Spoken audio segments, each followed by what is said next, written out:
1943. The skies over Europe belonged to death. Every morning, as the sun rose over England, hundreds of American airmen climbed into their B-17 Flying Fortresses and B-24 Liberators. These were young men, most barely out of their teens, farm boys from Iowa, factory workers from Detroit, college students from California. They wore heavy flight suits against the freezing cold at 25,000 feet. They carried their lucky charms, their photographs from home, their prayers, and they knew the odds. The briefing rooms filled before dawn. Maps showed the target for the day. Another factory deep in Germany, another oil refinery, another rail yard. The intelligence officers explained the defenses they would face. How many fighter squadrons? How many flak batteries? The expected casualties. The crews listened, their faces betraying nothing, but their hands gripping their coffee cups a little tighter. Every day, hundreds of these bombers thundered toward German industrial targets. Every day, dozens of them never came back. The crews that did return told the same terrifying story. German Messerschmitt 109s and Focke-Wulf 190s swarmed like angry hornets, diving through the formations with cannons blazing. The fighters came in waves. Head-on attacks aimed at the cockpit. Beam attacks from the side, tail attacks from behind. The gunners fired back desperately, their 50 caliber machine guns hammering. But the German pilots were experienced, skilled, and fearless. They pressed their attacks close enough that you could see their faces through the canopy. Some fired rockets into the formations. Others aimed for the engines, knowing one good burst could set a bomber ablaze. And then there was the flak. Anti-aircraft shells, the dreaded flak, exploded in deadly black bursts that could rip a bomber apart. The German gunners below had had years to perfect their craft. They knew the altitudes bombers flew. They knew the speeds. They knew how to lead a target. The shells burst at precise altitudes, sending shrapnel in all directions. A bomber flying straight and level on its bomb run was an easy target. The crews could hear the shrapnel hitting their aircraft, like hail on a tin roof. Ping, ping, ping. Sometimes a piece would tear through the fuselage, missing a man's head by inches. Sometimes it would not miss. The sky itself seemed designed to kill them. Each bomber carried a crew of 10 men. A pilot and co-pilot sitting side by side in the cockpit, fighting the heavy controls through flak and fighter attacks. A navigator hunched over his charts and instruments, calculating courses and trying to get them home. A bombardier lying prone in the nose, guiding the plane on the bomb run, the most dangerous minutes of any mission. A flight engineer who also manned the top turret gun. A radio operator who kept contact with base and also served as a waist gunner. A ball turret gunner curled in his tiny sphere beneath the fuselage, spinning to track fighters attacking from below. 2 waist gunners on either side of the fuselage, firing through open windows at 40 below zero. A tail gunner sitting alone at the rear, watching for fighters coming from behind, the most dangerous position of all, 10 men. They worked together, fought together, trusted each other with their lives, and all too often died together. When a bomber went down, it usually took all 10 men with it. Some managed to bail out before the aircraft exploded or broke apart. They became prisoners of war if they were lucky. If they were unlucky, they were shot while parachuting down or were captured and executed by angry civilians. Most never made it out of the aircraft at all. The losses were staggering beyond comprehension. In October 1943 alone, during what became known as Black Week, the 8th Air Force lost 148 bombers in just 7 days. 7 days. October 8th through October 14th, Bremen, Anklam, Marienburg, Münster, and finally, on October 14th, the second raid on Schweinfurt, Black Thursday. On that single day, 60 B-17s were shot down in combat. 17 more were damaged so badly they never flew again. 600 men lost in one day. One mission. The raid on Schweinfurt became infamous. The bombers flew deep into Germany without fighter escort. The P-47s and P-38s did not have the range to go all the way. The bombers were on their own. The German fighters knew it. They attacked in waves, again and again, for hours. For the week as a whole, 148 bombers destroyed. That was nearly 13% of the attacking force. 1,500 airmen gone, killed, wounded, missing or captured. 1,500 families who would receive the dreaded telegram. We regret to inform you. 1,500 empty chairs at dinner tables back home. 1,500 young men who would never see their 25th birthday. And this was just 1 week. Most bomber crews had a life expectancy of just 11 missions. They were required to fly 25 missions before they could go home. 25 missions to complete your tour. 25 missions to earn your ticket home. 25 missions before you could see your family again. Do the mathematics. The odds were simple and brutal. With an 11-mission life expectancy and a 25-mission requirement, only about 1 in 4 crews would statistically survive their tour. Fly enough missions, and you would probably die. Some crews beat the odds through skill, luck, or both. Many did not. The bunks in the barracks told the story better than any statistics. Every morning, crews walked to the flight line. Every afternoon, some of those crews did not come back. Their bunks sat empty that night. By the next morning, new crews had moved in. Fresh faces. New names. Young men who did not yet understand what the old hands knew, that most of them would not finish their 25 missions. Personal effects were packed up quickly. Watches, letters from home, photographs, a teddy bear, 1 pilot kept for luck, all boxed up and shipped back to families who were still hoping, still praying, not yet knowing their son or husband or brother was gone. More names were added to the growing list of the dead and missing. The list grew longer every week. The military brass knew they needed a solution urgently. Bombers were being shot to pieces faster than new ones could be built. The factories back home were working at maximum capacity. New B-17s rolled off assembly lines every hour. But they could not replace losses fast enough. Something had to change. But the solution was not simple. They could not just wrap the planes in armor like medieval knights wore armor. Weight was the enemy as much as bullets were. Every single pound mattered on a bomber. These aircraft were already pushing the limits of what 1940s technology could achieve. The 4 Wright Cyclone engines on a B-17 each produced 1,200 horsepower. Impressive, but there were limits. Every pound of armor meant 1 less pound of bombs to drop on the target, or 1 less pound of fuel to get home, or 1 less pound of ammunition for the defensive guns. The engineers ran the calculations constantly. If you added too much weight, the bomber could not reach its operational altitude. It would be a sitting duck for fighters. If you added too much weight, it could not carry enough fuel to reach Germany and return. The crews would have to ditch in the Channel or crash land in occupied France. Add too much armor in the wrong places, and the plane might not even be able to take off with a full bomb load. The engines would strain. The wings would not generate enough lift. The aircraft would use up the entire runway and still not get airborne. But too little armor meant the current nightmare would continue. More young men dying every day. More bombers spiraling down in flames, leaving dark trails of smoke across the European sky. More missions failing as formation after formation got torn apart by German defences that were getting better, not worse. The balance was critical. There was a sweet spot somewhere. An optimal amount and placement of armor that would save lives without crippling the bombers' ability to do their job. Someone had to figure out where to put the limited armor they could carry. It seemed like a straightforward problem.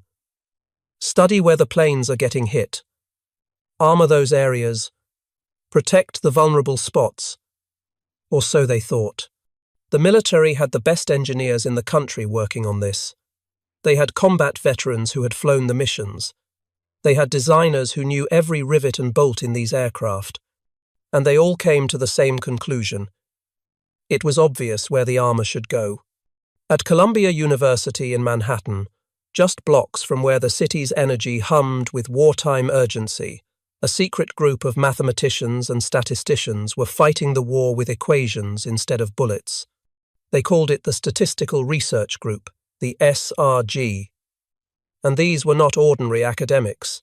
This was arguably the most brilliant collection of mathematical minds ever assembled in one place. 18 researchers, each a specialist in their field, each brought skills that would prove essential. The atmosphere was unlike anything in peacetime academia. There was urgency. Every problem they solved could save lives. Every delay could mean more deaths. Brilliant minds challenged each other daily across tables covered with data. Chalkboards filled with equations that looked like abstract art to outsiders but were tools of war to these men. Arguments erupted over statistical methods, not with personal animosity, but with the passion of people who knew the stakes. Coffee flowed endlessly. Researchers worked late into the night, sometimes sleeping in their offices. This was not the ivory tower of peacetime academia where problems could wait for publication next year. This was war work. Urgent, vital, classified. Papers were stamped secret before being locked in safes. Visitors needed security clearance. The work could not leave the building. Future Nobel Prize winners worked side by side with the founders of modern statistics. Names like Milton Friedman, who joined as associate director in 1943 and would later revolutionize economic theory. Harold Hotelling, one of the 3 charter members who helped establish the group, already a legend in mathematical statistics. W. Alan Wallace, who directed the daily research operations and kept the work focused on practical military problems. And working alongside these luminaries was a quiet refugee from Austria who had escaped the Nazis by the narrowest of margins. A man who thought differently, who saw patterns others missed, who asked questions others never thought to ask. His name was Abraham Wald. The SRG was part of the Applied Mathematics Panel, supported by the National Defense Research Committee. America was throwing everything it had at winning this war, including its intellectual firepower. The SRG worked on hundreds of problems across all branches of military operations. Optimal pursuit curves for torpedoes, quality control for rocket fuel, sequential testing for ammunition. The work was diverse, technical, and critically important. Born on October 31st, 1902, in Kolosvar, Transylvania, then part of the Kingdom of Hungary, Abraham Wald grew up in a world of multiple cultures and languages. The city, now called Cluj and part of Romania, was a melting pot where Hungarians, Romanians, Germans, and Jews all lived together. Multiple languages filled the streets. Markets bustled with traders speaking different tongues. It was a rich cultural environment, but Wald's family was defined by something more, important than language or culture. They were deeply religious, Orthodox Jews who followed the commandments strictly and lived by principles that set them apart. One of those commandments is keeping the Sabbath. From Friday evening when the first stars appear to Saturday evening when 3 stars can be seen, no work is permitted. No writing, no travelling, no cooking. And in the Orthodox interpretation that the Wald family followed, this includes attending school. The Hungarian school system had no flexibility on this point. Classes were held 6 days a week, including Saturdays. There was no exception for religious observance. No accommodation for Jewish students who wanted to honour the Sabbath. The government saw no reason to adjust for religious minorities. So Wald's parents faced an impossible choice. Violate their religious principles and send their son to school on Saturday, compromising the beliefs that defined their family. Or keep him home and educate him themselves, knowing that homeschooling was risky and uncertain. They chose the latter. They chose their faith over convenience. Abraham Wald was homeschooled by his parents and older siblings from early childhood all the way until he was ready for university. This could have been a disaster. Homeschooling in the early 1900s, without modern resources or curricular or support networks, was a tremendous gamble. Many homeschooled children fell far behind their peers. Some never caught up. But Wald's parents were not ordinary people, and they did not give their son an ordinary education. His father and older siblings gave him a rigorous, demanding education that would have challenged students in the best schools. Mathematics, where young Abraham showed immediate talent and fascination. Sciences, taught with whatever books and equipment they could obtain. Languages, essential in their multilingual city. Philosophy and logic, training his mind to think clearly and argue precisely. Religious studies, maintaining their traditions. The education was intense, focused, and tailored to one brilliant student who absorbed everything they taught him. By the time he was ready for university, Wald had not just kept pace with formally schooled students, he had surpassed them. He had mastered material that most students struggled with. More importantly, he had learned to learn independently, to solve problems without a teacher guiding every step, to think for himself.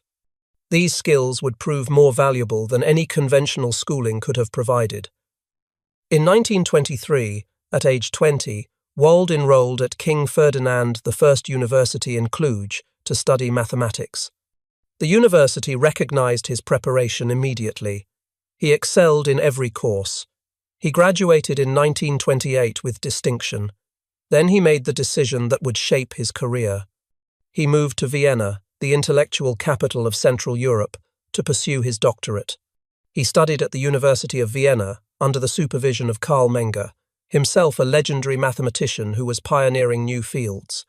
Wald earned his doctorate in 1931 with a dissertation on geometry that showed remarkable originality.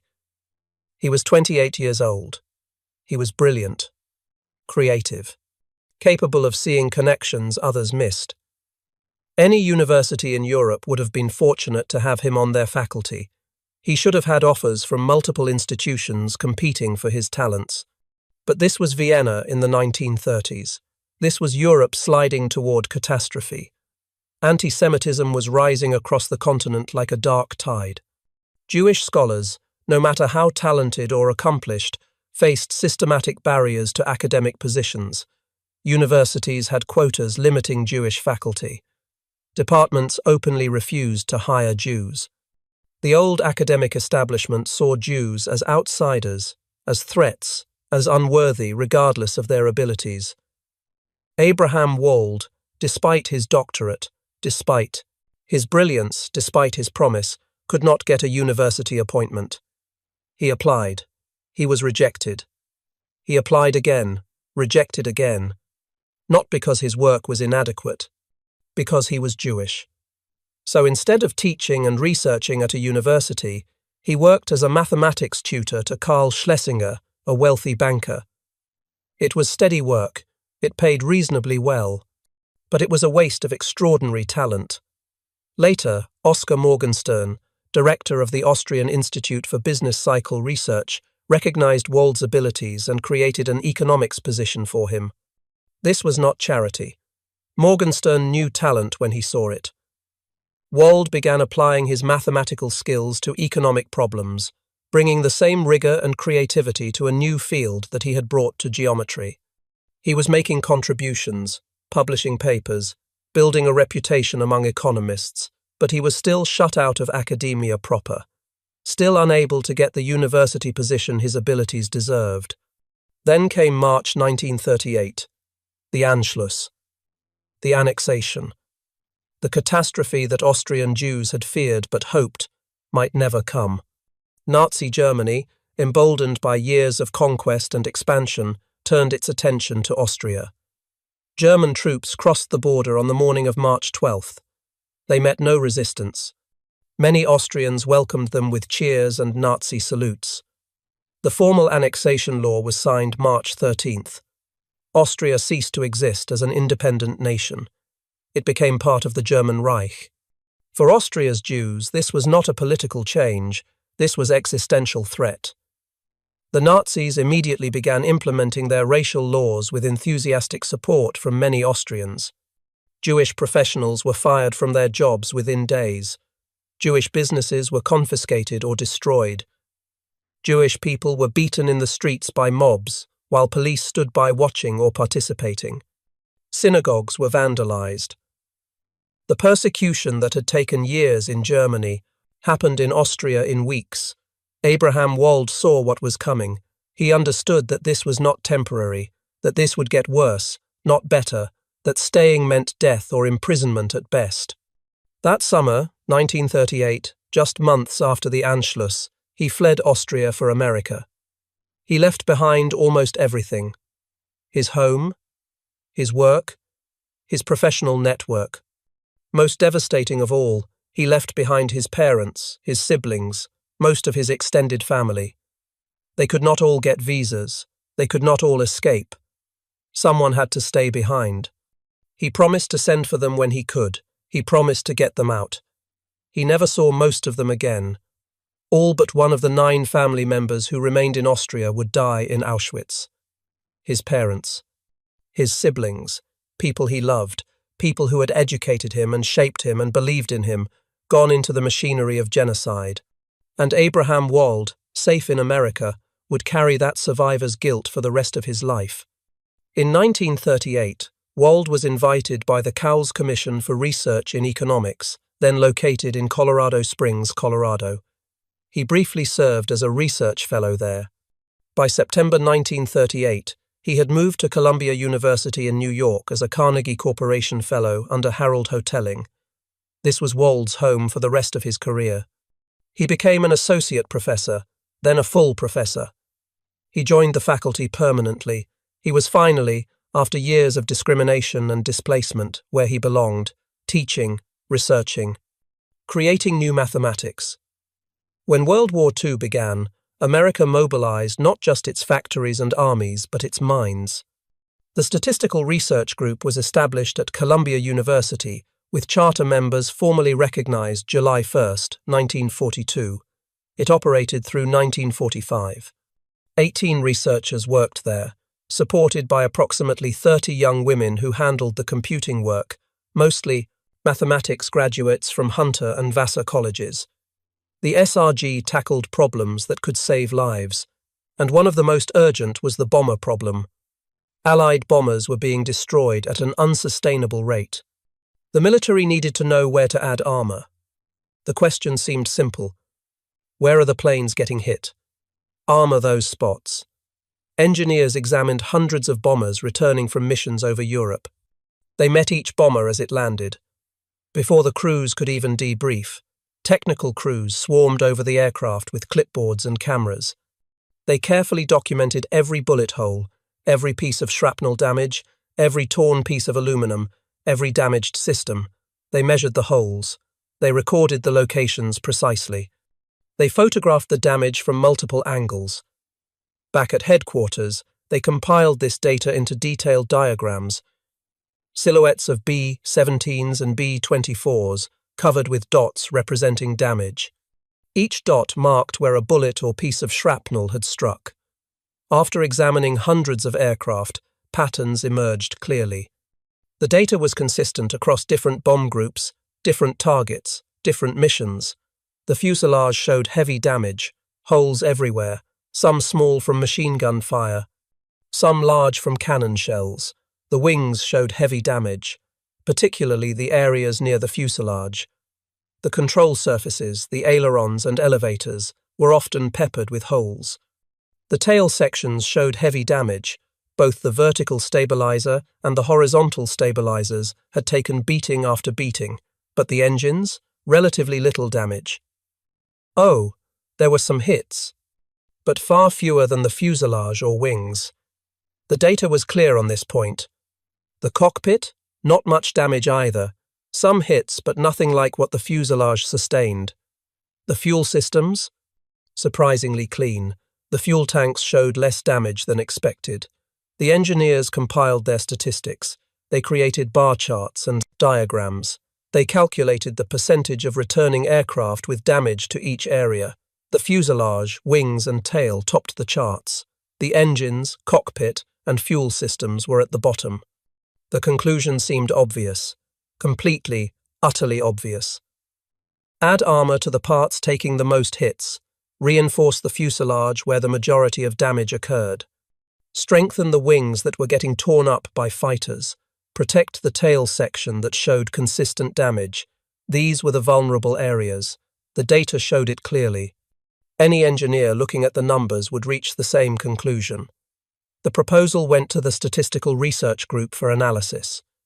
This was standard procedure. Let the statisticians verify the numbers.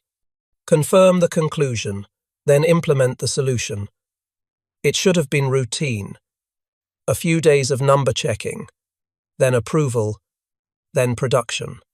But Abraham Wald looked at the data and saw something no one else saw. He sat in a room with engineers and military officers and other statisticians from the SRG. They spread the diagrams across the table. Silhouettes of bombers covered with dots marking damage. Everyone in the room was looking at the same data. Everyone in the room was seeing the same patterns. Everyone except Wald. He looked at the diagrams for a long time. He asked questions about how the data was collected, about which planes were being examined, about the methodology. And then he asked a question so simple, yet so profound, that it changed everything, a question that should have been obvious, but somehow had not occurred to anyone else. Where are the planes with engine damage? The question hung in the air. The other men in the room looked at each other. What did he mean? The data clearly showed that engines had less damage. That was right there in the numbers. Everyone could see it. But Wald pushed further. These diagrams show only the planes that came back. What about the planes that did not come back?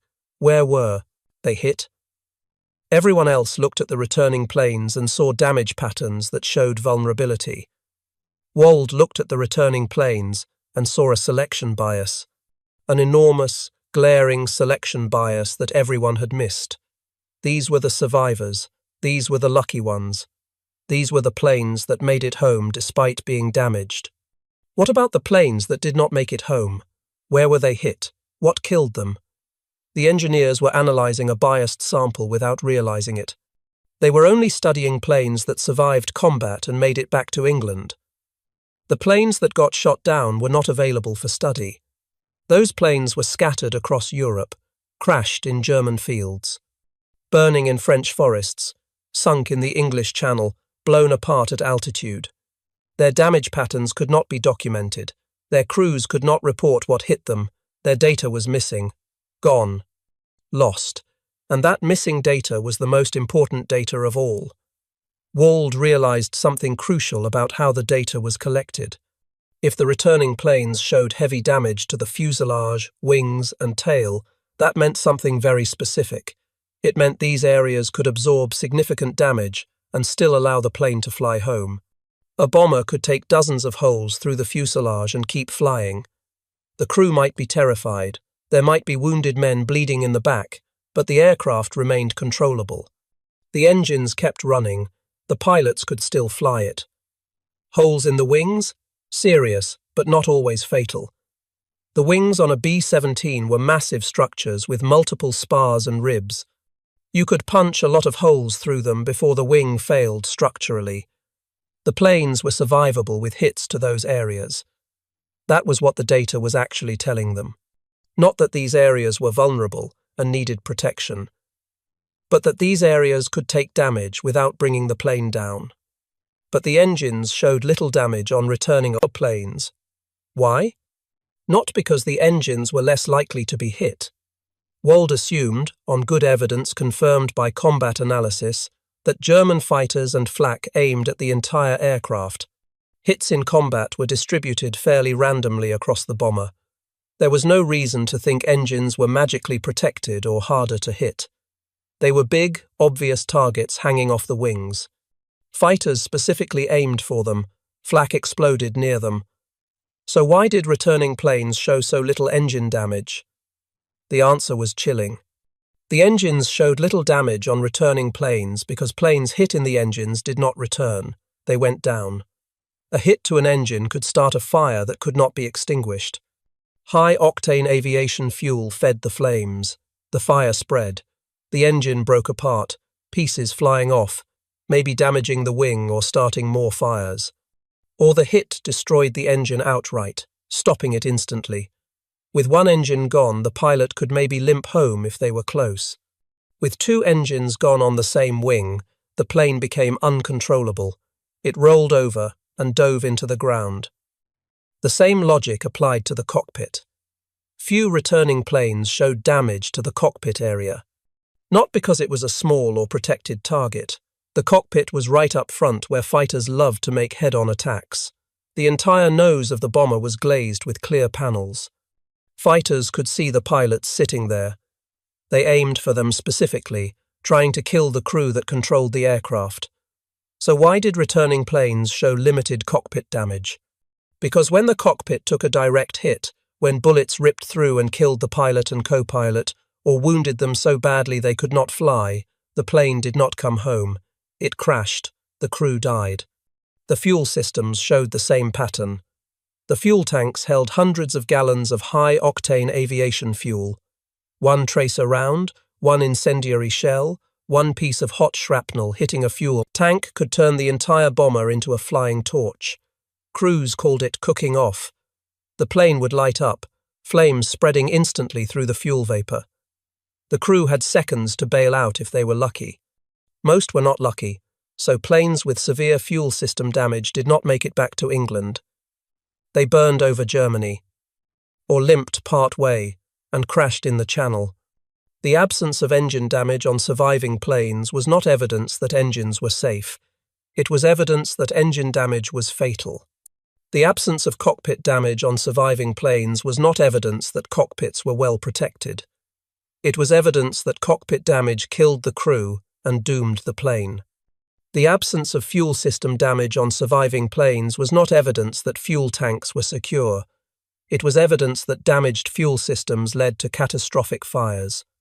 Wald's analysis identified a profound statistical principle that would later become known as survivorship bias. When you study only survivors, you miss the most important information, the failures, the casualties, the ones who did not make it, and those missing cases often have the most to teach you. They are absent from your sample, not randomly, but for systematic reasons related to the very thing you are trying to understand. The implications were enormous not just for bomber armor, but for how data should be analyzed in any field. Every time you collect data, you must ask yourself, what process determined which data points I can see? What selection mechanism created my sample? What am I unable to observe, and why? The data you can collect is shaped by survival, by success, by whatever process filtered out the failures. And that filtering process contains crucial information. His conclusion was stark and counterintuitive. The data suggested that armor should not go on the parts with the most damage on returning planes. It should go on the parts with the least damage on returning planes, the engines, the cockpit, the fuel systems.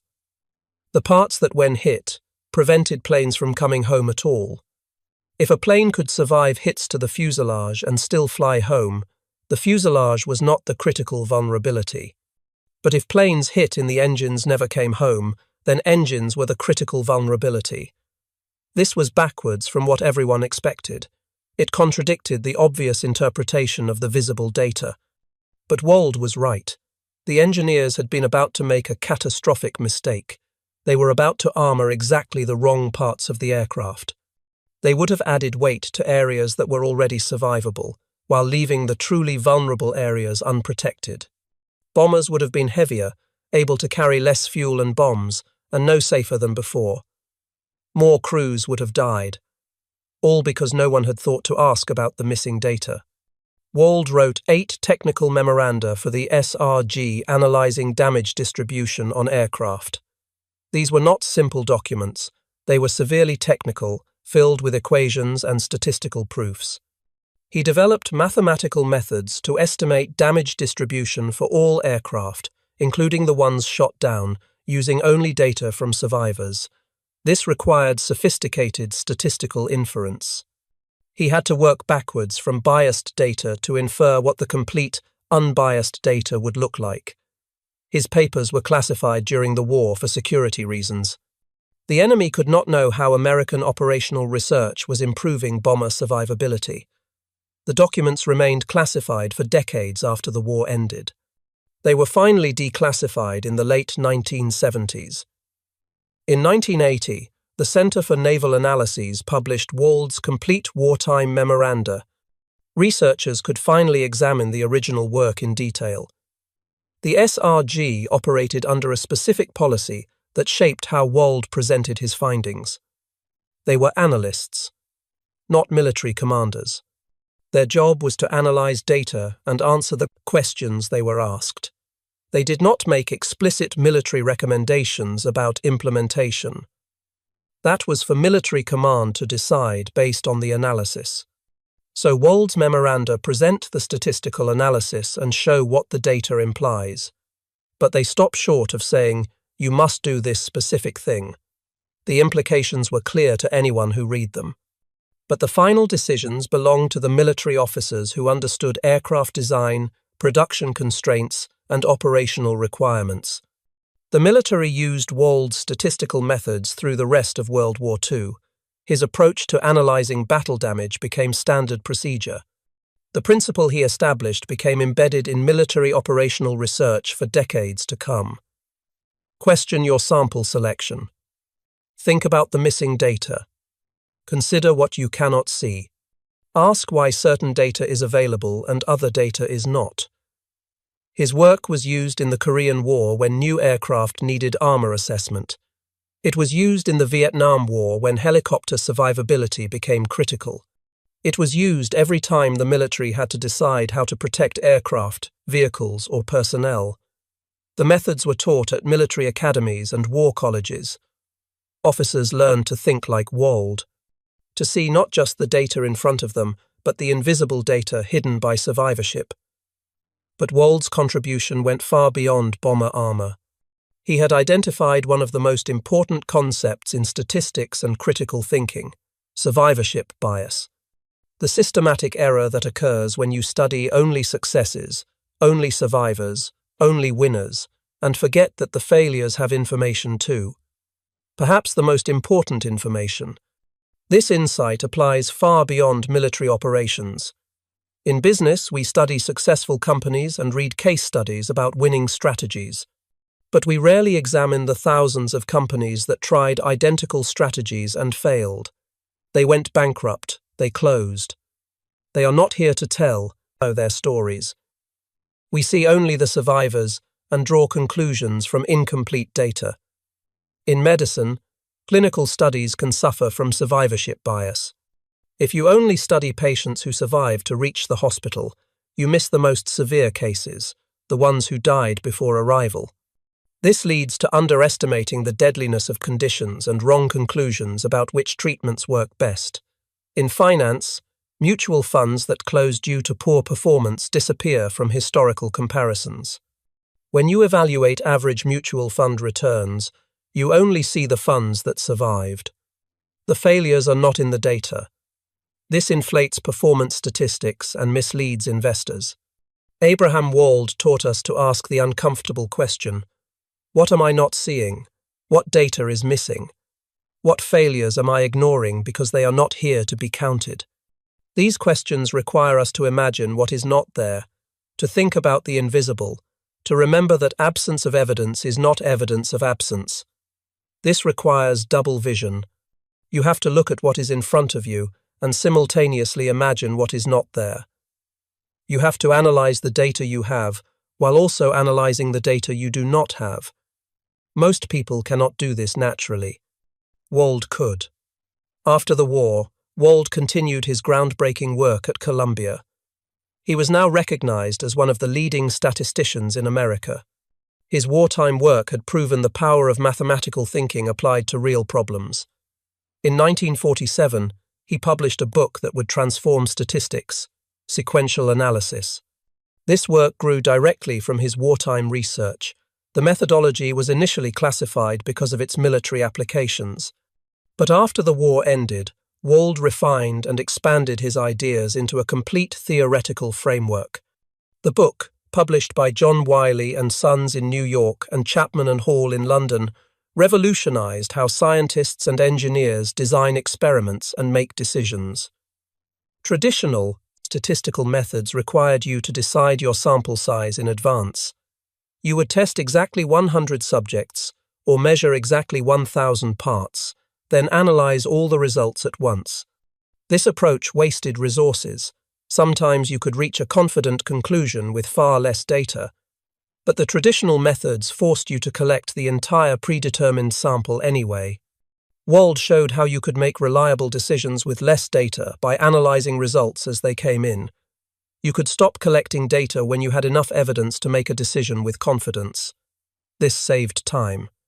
It saved money. It saved materials. And in medical trials, it saved lives by allowing effective treatments to be identified faster and harmful treatments to be stopped sooner.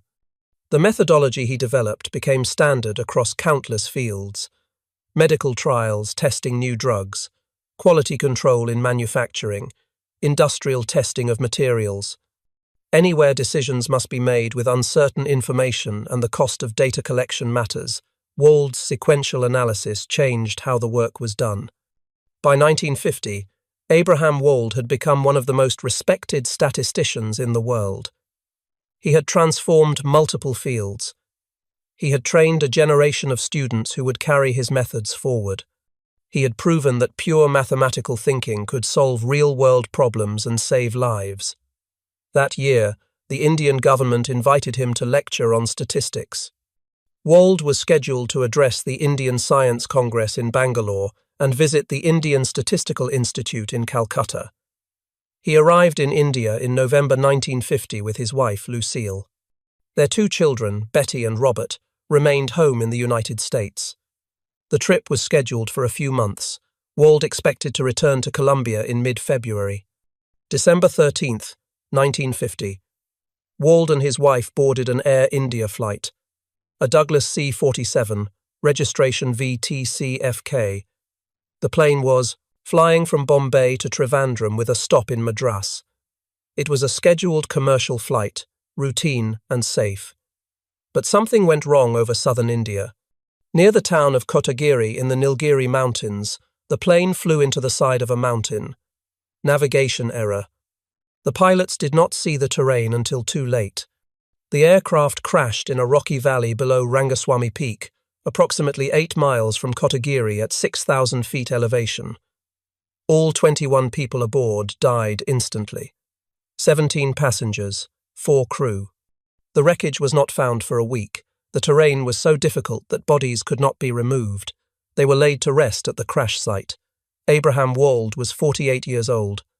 The loss was devastating to the mathematical community. Obituaries appeared in leading journals worldwide. His colleague Oscar Morgenstern wrote a tribute in Econometrica. The Indian Statistical Institute held a memorial service. Columbia University mourned one of its brightest minds. His legacy, though, would prove immortal. His papers from World War II continued to influence military strategy for decades. Every time the military had to make decisions about armoring vehicles or aircraft, they consulted Wold's work. His methods were taught at military academies and war colleges.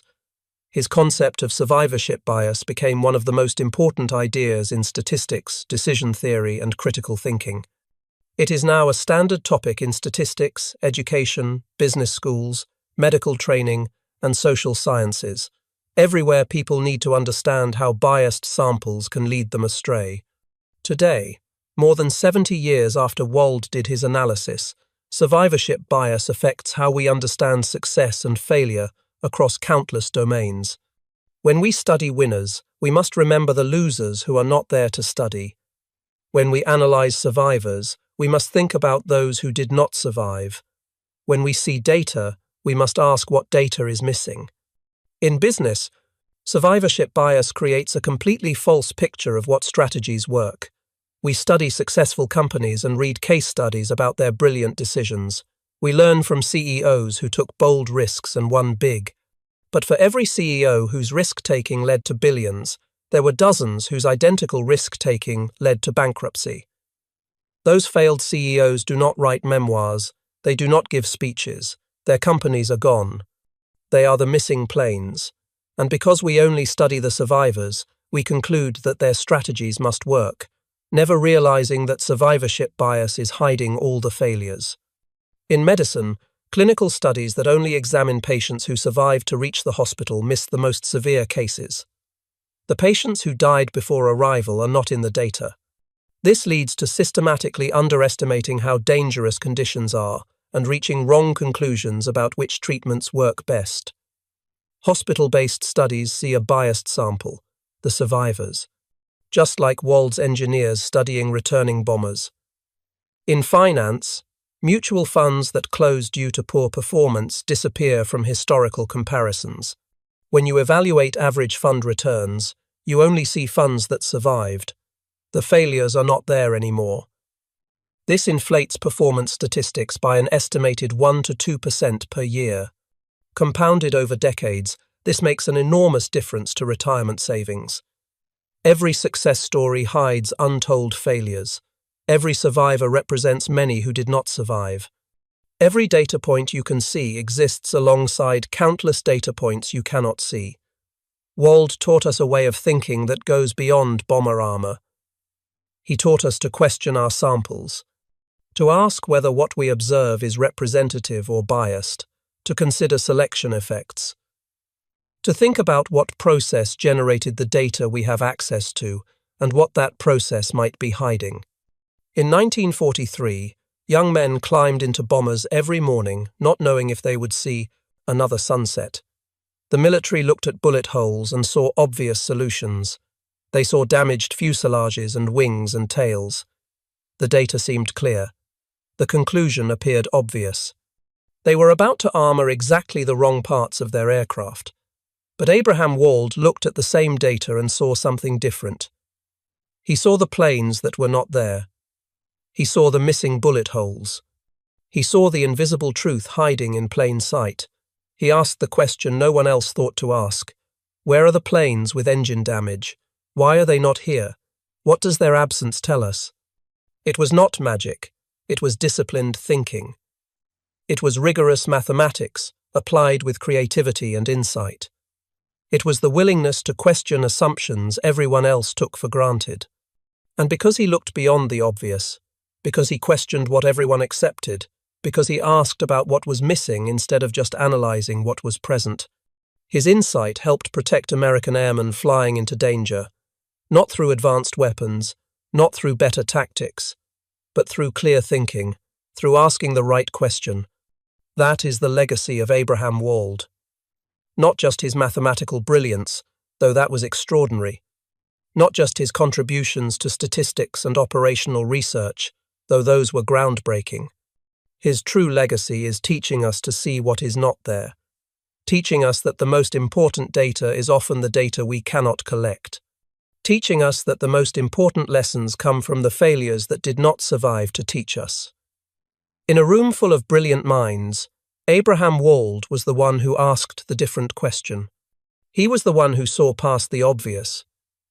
He was the mathematician who saw what everyone else missed. And in seeing it, in that one crucial insight about missing data and survivorship bias, he changed how we think about evidence.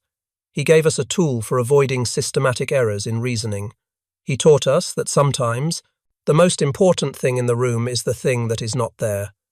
The bullet holes were on the planes that came back. But the lesson, the profound and lasting lesson, was in the planes that did not. In the missing data. In the invisible evidence. Abraham Wald taught us to look for the missing planes, to ask about what is not there, to see the invisible. And that lesson continues to save lives more than 70 years later.